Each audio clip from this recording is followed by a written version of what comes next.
अस्सलाम वालेकुम dear students, उम्मीद करता हूँ सब खैरियत से होंगे। और सबसे पहले तो बच्चे आप लोगों को मेरी तरफ से मुबारकबाद, आप लोग सेकंड ईयर में प्रमोट हो गए। अल्लाह ताला आपको सेकंड ईयर में भी कामयाब करे। बच्चे, अब आप लोगों ने फर्स्ट ईयर में 14 चैप्टर पढ़े, सेकंड ईयर में आपका कोर्स फर्स्ट ईयर की निस्बत कम है, इसमें आप सिर्फ हम 12 चैप्टर पढ़ेंगे बायोलॉजी के। लेकिन अगर कोर्स की बात की जाए तो सेकंड ईयर का कोर्स थोड़ा है फर्स्ट ईयर से, उसमें 14 चैप्टर थे, इसमें 12 चैप्टर हैं।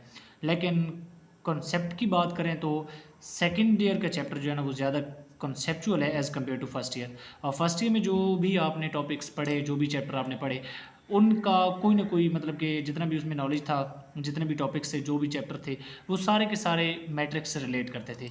लेकिन सेकंड ईयर के अंदर जितने भी चैप्टर आप पढ़ेंगे वो तकरीबन उसमें सारी बातें आप लोगों के लिए नई होंगी, यानी कि उनका मैट्रिक के साथ कोई ताल्लुक नहीं होगा, तकरीबन नहीं होगा उसमें सारा, और ये कॉन्सेप्ट बेस्ड है। तो इसी वजह से सेकंड ईयर में कोर्स थोड़ा है लेकिन कॉन्सेप्चुअल है, इसमें आपको फर्स्ट ईयर की निस्बत ज़्यादा मेहनत करने की ज़रूरत होगी। और दूसरी बात बचे, आप में से बहुत सारे बच्चे ऐसे होंगे जिनके बहुत अच्छे पेपर हुए होंगे, और आप मेहनती बच्चे हैं और इस दफ़े भी आप मेहनत करेंगे। लेकिन कुछ बच्चे ऐसे जो कोई मजबूरियों की वजह से अपने अब फर्स्ट ईयर के अंदर मेहनत नहीं कर सके, तो उनके लिए अभी भी टाइम है, मेहनत करें और अच्छे ग्रेड्स लें। अ,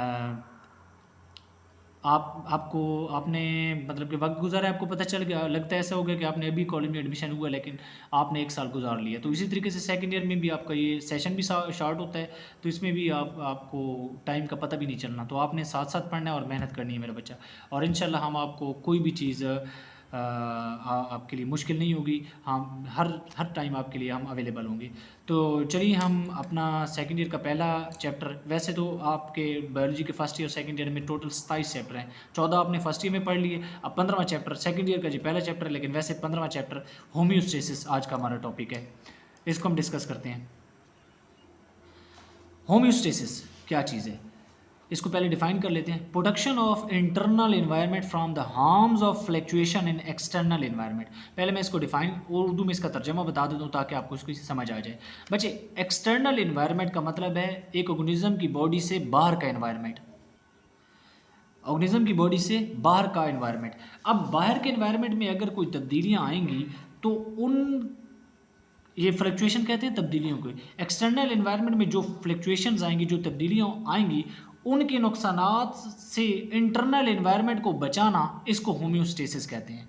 क्या कहा मैंने? प्रोटेक्शन ऑफ इंटरनल एनवायरनमेंट, अंदर के एनवायरनमेंट के, ऑर्गेनिज्म के इंटरनल एनवायरनमेंट, ऑर्गेनिज्म के बॉडी एनवायरनमेंट को harms of fluctuation of internal environment से बचाना, कि बाहर के एनवायरनमेंट में जो तब्दीलियाँ आएंगी उनसे जो नुकसानात होंगे, उन नुकसानात से इंटरनल एनवायरनमेंट को बचाना, इसको होम्योस्टेसिस कहते हैं। ठीक है मेरा बच्चा, इंपॉर्टेंस ऑफ होम्योस्टेसिस, होम्योस्टेसिस क्यों ज़रूरी है?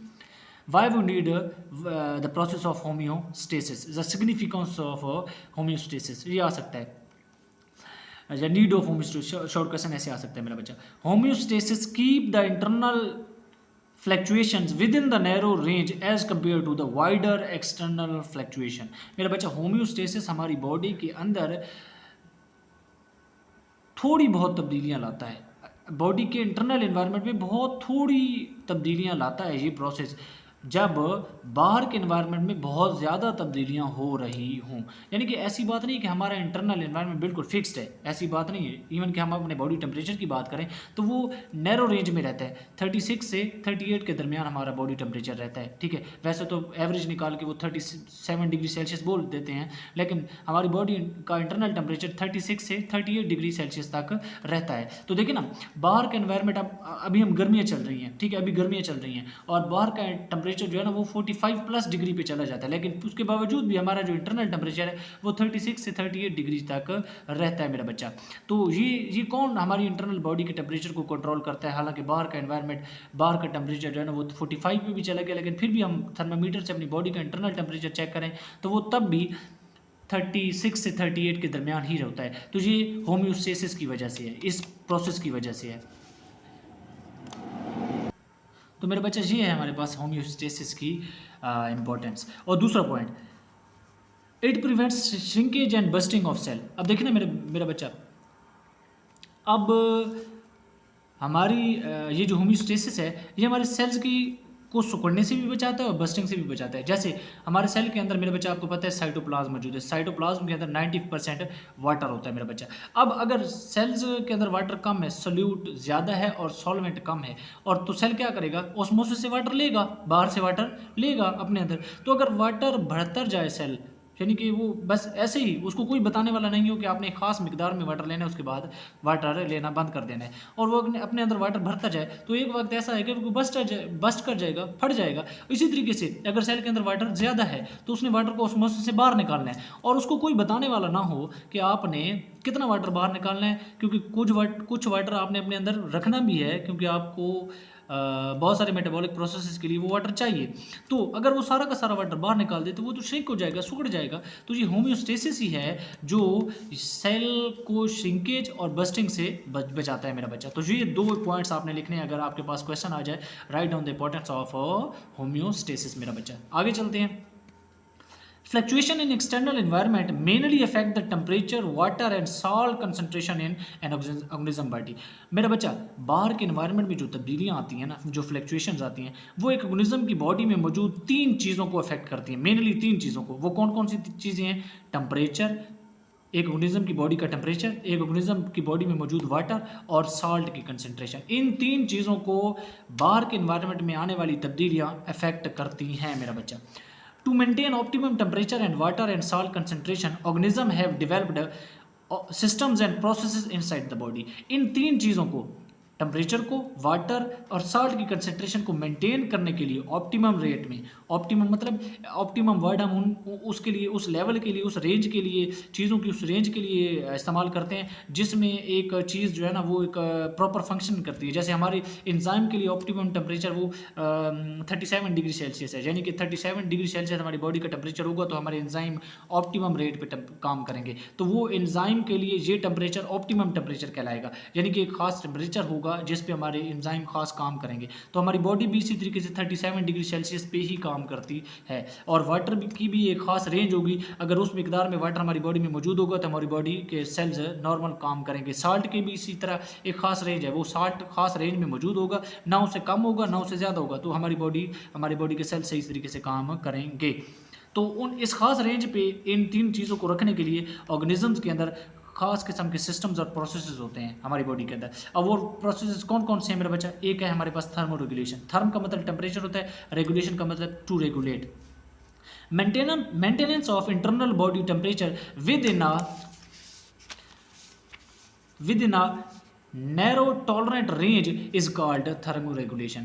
अब ये एक ऐसा प्रोसेस है जिसमें ऑर्गेनिज्म अपनी बॉडी का टेम्परेचर नैरो टॉलरेबल रेंज के अंदर रखते हैं, यानी कि एक अपने बॉडी के टेम्परेचर को एक रेंज में रखते हैं, और वो रेंज ऐसी रेंज होती है जिसमें हमारी बॉडी नॉर्मल फंक्शंस करती है, यानी कि अपनी बॉडी के इंटरनल टेम्परेचर को मेंटेन करके रखना नैरो रेंज में, इस प्रोसेस को थर्मो रेगुलेशन कहते हैं। अगला है हमारे पास osmoregulation. The mechanism of regulation of salt and water concentration between an organism and its environment is called osmoregulation। एक ऑर्गेनिज्म है मिसाल के तौर पर यहाँ पे मौजूद है आपके पास, ये ऑर्गेनिज्म या सेल भी आप कह सकते हैं, ठीक है, और ये बाहर उसका इन्वायरमेंट है। तो इन्वायरमेंट में कितना वाटर मौजूद है और सेल के अंदर कितना वाटर मौजूद है, यानी कि अगर सेल के अंदर वाटर कम है तो वो इन्वायरमेंट से ले लेगा, अगर सेल के अंदर वाटर ज़्यादा है तो वो इन्वायरमेंट को दे देगा। तो ये जो रिलेशन है, इस तरीके से ये जो वाटर की कंसंट्रेशन सेल के अंदर मेंटेन करने का जो तरीका है, इसको ऑस्मो रेगुलेशन कहते हैं मेरा बच्चा। Excretion, the mechanism of elimination कहते हैं ख़त्म कर देना, फेंक देना। The mechanism of elimination of nitrogenous waste from an organism's body is called excretion. मेरा बच्चा, आपको पता है हमारी बॉडी के अंदर बहुत सारे मेटाबॉलिक रिएक्शंस होते हैं, इस वक्त भी हो रहे हैं, ठीक है। तो उन मेटाबॉलिक रिएक्शंस के नतीजे में हमारी बॉडी के अंदर काम की चीज़ें, काम की प्रोडक्ट्स भी बनती हैं, लेकिन साथ साथ कुछ नाइट्रोजनस, कुछ मेटाबॉलिक वेस्ट भी बनता है जो हमारी बॉडी के लिए ज़रूरी नहीं है, और उसके अंदर बहुत सारा नाइट्रोजनस वेस्ट मौजूद होता है, और वो नाइट्रोजनस वेस्ट अगर हमारी बॉडी के अंदर रहे तो हमारी बॉडी के लिए वो नुकसान का बायस बन सकता है, उसको बॉडी से निकालना ज़रूरी होता है। तो उसको बॉडी से निकालना एक्सक्रीशन कहलाता है। Mechanism of elimination of nitrogenous waste from the body from an organism's body is called excretion, ठीक है मेरे बच्चा। अब ये देखें, थर्मोरेगुलेशन, ऑस्मोरेगुलेशन, एक्सक्रीशन, इन तीनों को डिटेल से पढ़ेंगे तो आपका पहला चैप्टर ऑस्मोसिस वाला ख़त्म मेरा बच्चा। इन तीनों टॉपिक्स पे आपका पहला चैप्टर लिखा हुआ है, ठीक है। अब हम सबसे पहले डिस्कस करेंगे ऑस्मो रेगुलेशन को। ऑस्मो रेगुलेशन की डिटेल पढ़ेंगे मेरा बच्चा। ऑस्मो रेगुलेशन क्या चीज़ है? जैसे मैंने पहले बताया, ऑस्मो का मतलब होता है water and salt, water and salt. Regulation का मतलब रेगुलेट करना इनको। Maintenance of salt and water concentration within an organism और in a cell is called osmoregulation. मेरा बच्चा एक सेल के अंदर या एक ऑर्गेनिज्म के अंदर, क्योंकि सेल से मिल के ऑर्गेनिज्म बनता है ना, तो आप सेल भी कह सकते हैं, ऑर्गेनिज्म भी कह सकते हैं, कोई टेंशन वाली बात नहीं है। Maintenance of salt and water concentration with an organism और in a cell is called osmoregulation. एक सेल के अंदर या एक ऑर्गेनिज्म के अंदर वाटर और साल्ट की कंसंट्रेशन को मेंटेन रखना ऑस्मो रेगुलेशन कहलाता है। यानी कि अगर सेल के अंदर वाटर कम है तो बाहर से एनवायरनमेंट से वाटर ले लेना, अगर सेल के अंदर वाटर ज़्यादा है तो सेल के अंदर से वाटर को बाहर दे देना, ठीक है। वाटर जो है ना, water is a solvent for all the solutes in a cell. Water में सेल के अंदर जितने भी सोल्यूट्स हैं, सोल्यूट्स क्या चीज़ होती है? अच्छा, पहले तो आपको सोल्यूट्स और सॉल्वेंट का पता हो। सोल्यूट और सॉल्वेंट मिलके आपके पास एक सोल्यूशन बनाते हैं। मिसाल का मैं आपको सिंपल सी, आजकल गर्मियाँ तो ज़्यादा इस्तेमाल होती है, शिकंजी की मैं इसका एग्जांपल दे देता हूँ। उसमें क्या क्या चीज़, एक वाटर आप इस्तेमाल करते हो, तो वाटर वहाँ पे शिकंजी में सॉल्वेंट के तौर पे काम करता है, और उसमें आप फिर लेमन, चीनी, शुगर और नमक, ये 3 चीज़ें ऐड करते हो, ठीक है। ये तीनों चीज़ें, लेमन, शुगर और नमक, साल्ट, ये आपके पास सोल्यूट्स हैं, और जो इन सोल्यूट्स को हल करता है वो सॉल्वेंट कहलाता है मेरा बच्चा। अब पानी इनको हल करता है तो पानी सॉल्वेंट है, और जो हल होते हैं यानी कि नमक, चीनी और लेमन, वो आपके पास सोल्यूट्स हैं, ठीक है। और ये दोनों चीज़ें, सॉल्वेंट और सोल्यूट्स मिलके आपके पास सोल्यूशन बनाते हैं। तो सेल के अंदर जितने भी सोल्यूट्स हैं, यानी कि जितने भी इसके अंदर साल्ट्स हैं, आयंस हैं, ऑर्गेनिक इनऑर्गेनिक कंपाउंड्स हैं, वो पानी के अंदर हल होते हैं, तो पानी सेल के अंदर सॉल्वेंट के तौर पे काम करता है। Each cell has a defined quantity of water within it related to the solutes in it and to perform normal function. मेरा बच्चा, हर सेल अपने अंदर सोल्यूट्स की मिकदार को देखते हुए वाटर की एक डिफाइंड क्वांटिटी रखता है, कि अगर उसके अंदर सोल्यूट ज़्यादा होगा तो वो ज़्यादा वाटर रखेगा, अगर उसके अंदर सोल्यूट कम होगा तो वो कम वाटर रखेगा। वो क्यों? क्योंकि सोल्यूट ने वाटर के अंदर हल होना है, तो सोल्यूट ज़्यादा अगर मौजूद होगा तो ज़्यादा वाटर रखेगा, अगर सोल्यूट कम होगा तो वो कम वाटर रखेगा। और ये इस चीज़ का बैलेंस सोल्यूट और सॉल्वेंट का होना ज़रूरी है। अगर ये बैलेंस्ड होंगे तो तभी सेल अपने नॉर्मल फंक्शन परफॉर्म कर सकेगा मेरा बच्चा।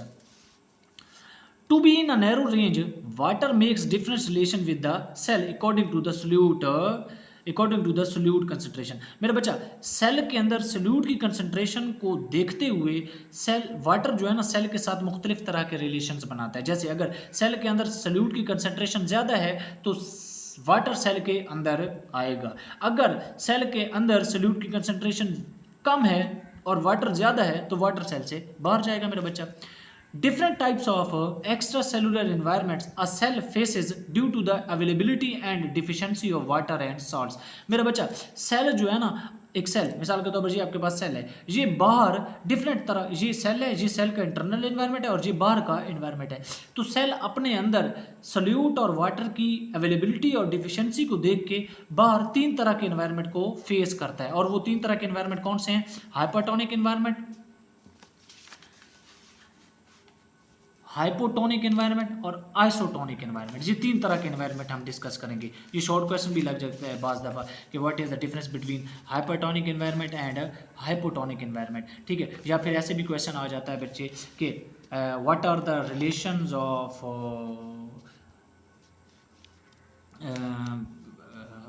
what are discuss the different relations of water with cells। तो आपने ये तीनों एनवायरनमेंट डिस्कस कर देने हैं मेरा बच्चा, ठीक है। सबसे पहले हम बात करते हैं हाइपरटोनिक एनवायरनमेंट की। हाइपर का मतलब होता है ज़्यादा, टॉनिक साल्ट की कंसंट्रेशन को कहते हैं, ठीक है। अब ये देख लें, पहले इस डायग्राम को देख लें, इसकी एक ब्रीफिंग जो है ना, इसकी जो लिखी पड़ी है डिस्क्रिप्शन, इसी मैं बाद में बता देता हूँ। ये आपके पास एक सेल है, सेल के अंदर सोल्यूट कम है और वाटर ज़्यादा है, ठीक है। सोल्यूट कम है, वाटर ज़्यादा है, तो सेल का इंटरनल एनवायरनमेंट डाइल्यूटेड होगा। डाइल्यूट का मतलब होता है पतला, क्योंकि ये देखिए ना, आपके पास एक लीटर पानी है, उसमें आपने 1 चुटकी चूना डाला है, ठीक है। तो चूना उसके अंदर हल तो हो जाएगा, लेकिन वो वाटर सफ़ेद तो हो जाएगा चूने डालने की वजह से, लेकिन उसमें वाटर ज़्यादा होगा, वो जो सोल्यूशन आपके पास बनेगा उसमें सॉल्यूट की मिकदार कम होगी, यानी कि वो पतला होगा, ठीक है। तो यहाँ पे जो सोल्यूशन बनेगा ना ये डाइल्यूटेड होगा, ठीक है। लेकिन बाहर की अगर बात करें तो बाहर सोल्यूट ज़्यादा होगा और वाटर कम होगा, तो ये जो सोल्यूशन बाहर जो इन्वायरमेंट होगा ये कंसनट्रेटेड होगा, ज़्यादा गाढ़ा होगा, क्योंकि यहाँ पे सोल्यूट ज़्यादा है, हल होने वाला ज़्यादा है और हल करने वाला यानी कि वाटर कम है। जैसे मैं अभी चूने और पानी की मैंने एग्जांपल दी, यहाँ पे यानी कि बाहर जो है ना चूना ज़्यादा आपने डाल दिया और वाटर कम है, तो ये गाढ़ा, जितना आप ज़्यादा चूना मौजूद होगा पानी के अंदर वो जो सोल्यूशन बनेगा वो ज़्यादा गाढ़ा होगा, ठीक है। तो ये कंसनट्रेटेड इन्वायरमेंट होगा और ये सेल के अंदर डाइल्यूटेड इन्वायरमेंट होगा, पतला इन्वायरमेंट होगा। तो अब देखिए ना हाइपरटोनिक एनवायरनमेंट यानी कि ऐसा एनवायरनमेंट जिसमें सोल्यूट ज़्यादा हो और वाटर कम हो, तो ये हाइपरटोनिक एनवायरनमेंट होगा। तो हाइपरटोनिक एनवायरनमेंट वो होता है जो ज़्यादा कंसनट्रेटेड हो, यानी कि उसमें सोल्यूट ज़्यादा हो वाटर कम हो। तो ये देखिए अब हम इसको डिफाइन करेंगे, मोर कंसनट्रेटेड एनवायरनमेंट, कंसनट्रेटेड का क्या मतलब है, सोल्यूट ज़्यादा वाटर कम। More concentrated environment as compare to the cell internal environment, यानी कि बाहर जो है ना बाहर ज़्यादा कंसनट्रेटेड एनवायरनमेंट हो सेल के इंटरनल एनवायरनमेंट के हिसाब से, तो ऐसे एनवायरनमेंट को हाइपरटोनिक एनवायरनमेंट कहते हैं। क्या कहते हैं, हाइपरटोनिक एनवायरनमेंट कहते हैं। अच्छा, इस हाइपरटोनिक एनवायरनमेंट में सेल अगर रहेगा तो सेल के ऊपर इस हाइपरटोनिक एनवायरनमेंट का इफेक्ट क्या पड़ेगा, इसको हमने डिस्कस करना है मेरा बच्चा। जब एक सेल हाइपरटोनिक एनवायरनमेंट में रहेगा, यानी कि ऐसा एनवायरनमेंट जिसमें सोल्यूट ज़्यादा हो और वाटर कम हो, तो वो कंसनट्रेटेड होगा, गाढ़ा एनवायरनमेंट होगा। तो ऐसे एनवायरनमेंट का सेल के ऊपर क्या असर पड़ेगा, sorry, effect of cell, effect on cell, cell release water outside by exosmosis. मेरे बच्चे देखे ना, बाहर हाइपरटोनिक एनवायरनमेंट है, कंसंट्रेटेड एनवायरनमेंट है, सोल्यूट ज़्यादा है वाटर कम है, और सेल के अंदर डाइल्यूटेड एनवायरनमेंट है, सोल्यूट कम है, हल करने वाला वाटर सॉल्वेंट ज़्यादा है। तो वाटर जहाँ पे सेल के अंदर ज़्यादा है ना, तो वाटर क्या करेगा, जब हाइपरटोनिक एनवायरनमेंट को फेस करेगा ना, तो वो सेल अपने अंदर से वाटर बाहर रिलीज करेगा। और कैसे रिलीज करेगा, एक्स ऑस्मोसिस के थ्रू। ऑस्मोसिस आपको पता है, ऑस्मोसिस क्या होता है, एक प्रोसीजर होता है जिसमें वाटर अपनी हायर कंसंट्रेशन से लोअर कंसंट्रेशन में जाता है। तो अगर सेल से बाहर वाटर जाएगा तो इसको एक्स ऑस्मोसिस कहेंगे, अगर वाटर बाहर से सेल के अंदर आएगा तो इसको एंडोऑस्मोसिस कहेंगे। लेकिन अभी वाटर जो है ना वो सेल से बाहर जा रहे हैं तो उसको क्या कहेंगे, एक्स ऑस्मोसिस। अच्छा, अब हाइपरटोनिक एनवायरनमेंट जब सेल को मिलेगा तो सेल के ऊपर क्या असर पड़ेगा, सेल अपने अंदर से वाटर को बाहर निकालेगा, क्योंकि सेल के अंदर डाइल्यूटेड एनवायरनमेंट है और सेल से बाहर कंसंट्रेटेड एनवायरनमेंट है, यानी कि सेल के अंदर हाइपोटोनिक एनवायरनमेंट है। हाइपोटोनिक एनवायरनमेंट ऐसा होगा जिसको आगे हम पढ़ेंगे, जिसमें वाटर ज़्यादा होगा और सोल्यूट कम होगा। और हाइपरटोनिक ऐसा एनवायरनमेंट ऐसा होगा जिसमें सोल्यूट ज़्यादा होगा और वाटर कम होगा। तो जिसमें सोल्यूट ज़्यादा होता है वाटर कम होता है वो कंसंट्रेटेड एनवायरनमेंट होता है, और ऐसा एनवायरनमेंट जिसमें सोल्यूट कम हो और वाटर ज़्यादा हो वो डाइल्यूट एनवायरनमेंट होता है। तो जब हाइपरटोनिक एनवायरनमेंट सेल को मिलेगा तो cell release water outside by exosmosis, cell water को अपने अंदर से बाहर निकालेगा एक्सोस्मोसिस के थ्रू। दूसरा काम क्या करेगा, cell's internal environment started to become concentrated. अब देखें ना, सेल के अंदर सोल्यूट कम था, वाटर पहले ज़्यादा था, तो लेकिन सेल जब एक्सोस्मोसिस से सेल वाटर को बाहर निकालेगा तो वाटर कम होना शुरू हो जाएगा और सोल्यूट बढ़ना शुरू हो जाएगा। तो सेल का अंदर का एनवायरनमेंट पहले डाइल्यूटेड था जब वाटर ज़्यादा था, लेकिन जब वाटर बाहर निकलेगा तो वो भी कंसंट्रेटेड गाढ़ा होना शुरू हो जाएगा। कॉज श्रिंकेज ऑफ सेल, जब वाटर सेल से बाहर जाएगा तो सेल श्रिंकेज का मतलब सिकुड़ना शुरू हो जाएगा। पहले वाटर ज़्यादा था तो वो डाइल्यूटेड था, लेकिन जब वाटर बाहर निकलना शुरू हो जाएगा तो सेल श्रिंकेज होना शुरू हो जाएगा। ये इफेक्ट पड़ेगा हाइपरटोनिक एनवायरनमेंट का सेल के ऊपर। दूसरा हम डिस्कस करते हैं जिसका नाम है मेरा बच्चा हाइपोटोनिक एनवायरनमेंट।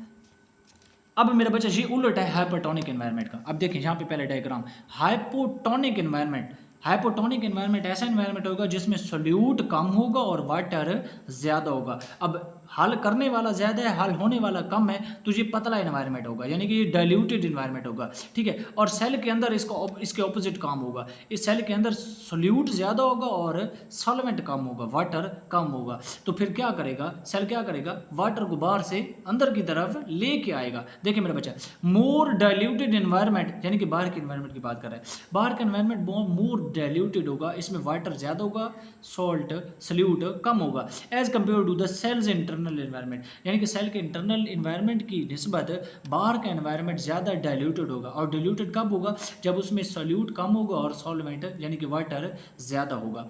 तो इस एनवायरनमेंट का सेल के ऊपर क्या असर पड़ेगा? Water moves inside the cell by endosmosis. मेरा बच्चा, क्योंकि सेल के अंदर जो है ना वो कंसनट्रेटेड इन्वायरमेंट है और बाहर डाइल्यूटेड इन्वायरमेंट है, तो सेल भी अपना इन्वायरमेंट बाहर के इन्वायरमेंट के मुताबिक करेगा। ठीक है, तो सेल क्या करेगा? सेल बाहर से वाटर को अपने तरफ लेके आएगा, और मैंने कहा था ये ऑस्मोसिस से आएगा। और जब वाटर बाहर से सेल की तरफ आएगा तो इसको एंडोस्मोसिस कहेंगे। क्या कहेंगे? Endosmosis. Water moves inside the cell by endosmosis. और दूसरा काम क्या होगा?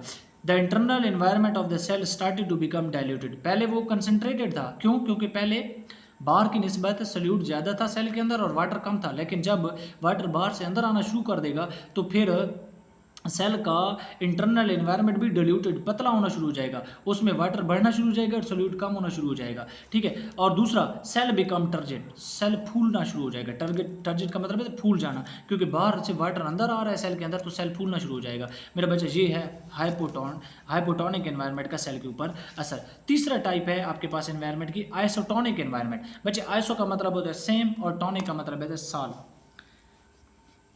Same concentration of water and salt inside and outside of the cell. अब ये ऐसा एनवायरनमेंट होता है जिसमें मिसाल के तौर पर ये आपके पास सेल है ना, और ये उसका एक्सटर्नल एनवायरनमेंट है। सेल के अंदर भी साल्ट की मिकदार उतनी होगी जितनी बाहर साल्ट की मिकदार होगी, और वाटर भी सेल के अंदर उतना ही होगा जितना सेल से बाहर होगा। तो यहाँ पे इंटरनल कंडीशन और एक्सटर्नल कंडीशन सेल्स की सेम होती है मेरा बच्चा। ठीक है, तो यहाँ पे क्योंकि कंसंट्रेशन सेम है तो वाटर ना सेल से बाहर जाएगा और ना सेल के अंदर आएगा। There is no movement of water, और इस एनवायरनमेंट का सेल के ऊपर कोई असर नहीं होगा। It has no effect on cell. तो ये मेरा बच्चा आपके पास टॉपिक था आज का जो मैंने पढ़ाया। ठीक है, होम्योस्टेसिस अभी ख़त्म नहीं हुआ, अभी हमने फिर होम्योस्टेसिस पढ़नी है एनिमल्स के अंदर, फिर हम होम्योस्टेसिस डिस्कस करेंगे प्लांट्स के अंदर, फिर हम होम्योस्टेसिस डिस्कस करेंगे डिफरेंट इन्वायरमेंट्स के अंदर। तो अभी होम्योस्टेसिस आगे रहता है। आज मैंने थोड़ा सा पढ़ाया क्योंकि आपका पहला लेक्चर था सेकेंड ईयर का, तो ये हमने इसको कंप्लीट कर दिया। किसी को भी इससे रिलेटेड मसला हो दोबारा लेक्चर सुन लीजिएगा, ये थोड़ा सा कंफ्यूजिंग है, लेकिन मैंने इसको जितना आपके पहले जो 2 पेजेस हैं उसमें होम्योस्टेसिस रिलेटेड बहुत सारी चीज़ें लिखी पड़ी हैं, फजूल सी चीज़ें लिखी पड़ी हैं, लेकिन उसमें जो भी काम की चीज़ें थी वो मैंने निकाल के आपको ये नोट्स की फॉर्म में बता दी हैं। तो आपको बाकी कुछ भी पढ़ने की ज़रूरत नहीं है, अब जस्ट ये जो मैंने पढ़ाया है आपने इसी को अच्छे से देखना है। आगे हम इंशाल्लाह ऑस्मो रेगुलेशन इन एनिमल्स को देखेंगे मेरा बच्चा। तो तब तक आप लोग इस लेक्चर को आपने अच्छे से रिवाइज़ करना है। और बायोलॉजी के लिए फिर मैं बता दूं अलग रजिस्टर, क्योंकि हमने सारे के सारे इसी तरीके से नोट्स बनाने हैं मेरा बच्चा। और साथ साथ मैं बताता जाऊँगा कि लॉन्ग क्वेश्चन कौन से, शॉर्ट क्वेश्चन कौन से। अब ये होम्योस्टेसिस की डेफिनेशन, इंपॉर्टेंस ऑफ होम्योस्टेसिस, ये शॉर्ट क्वेश्चन है। और उसके अलावा ये जो हमने पढ़े हाइपोटोनिक, हाइपरटोनिक, आइसोटोनिक, ये लॉन्ग क्वेश्चन भी लग सकता है या फिर शॉर्ट क्वेश्चन भी लग सकता है कि हाइपोटोनिक और हाइपरटोनिक एनवायरनमेंट में डिफरेंस लिखें। अपना ख्याल रखिएगा। अल्लाह हाफिज़।